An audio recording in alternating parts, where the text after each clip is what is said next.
up in LA. That's kind of where I got into my addiction, in and out of the county system, paying restitution and fines and probation and the whole gamut. And, at the age of 33, I had 3 cases over my head.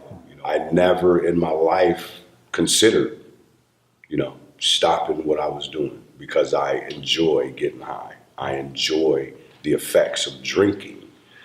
I am a drinker. I am a drug addict. I drink because I like it. For me, my addiction was it didn't fit the stigma of what society says addiction looks like. I was a functional alcoholic, although I laugh at that term today. I maintained my employment. I maintained my marriage. I maintained my home. I never lost custody of my children. I never had any DUIs or legal problems from my alcoholism. However, what I did have was a loss of my soul. What's been your pathway to recovery? It started with prison. It wasn't until my brother died and my choice really became a life or death thing because he died from alcoholism. I actually tried recovery several times throughout my life, and my pathway that stuck was actually the stereotypical one you hear that doesn't work of the judicial system. The judge threw the book at me with everything but prison.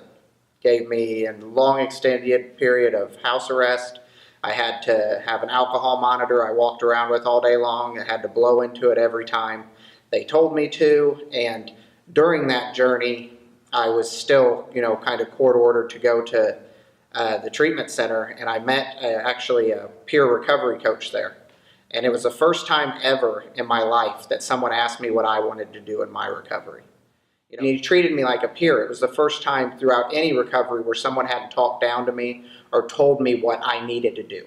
He asked me what I wanted to do. And from that point, just little by little, I kind of opened up my shell, so to speak, and actually kind of started paying attention to, hey, what is this recovery? Why did you get involved in peer coaching?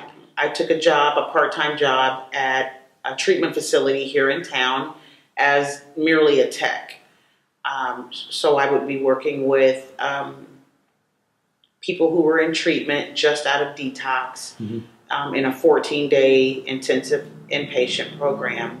I found myself feeling that I was helping by sharing my experience with good and bad, and identifying with the clients there at the facility.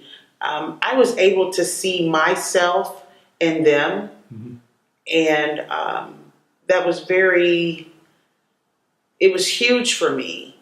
And I think in my recovery, it helped me a lot because I got to see myself in the very, very early stages of recovery, and I got to share very vulnerably with my clients. And if one person can get helped by something that I say or something that I do, that's the ultimate goal for me.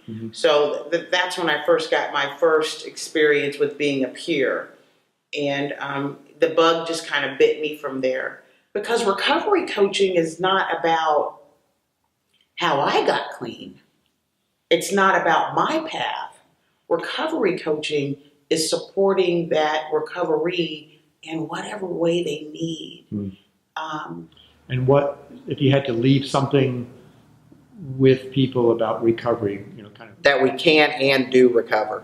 I mean, plain and simple. Recovery will be beyond your wildest dreams.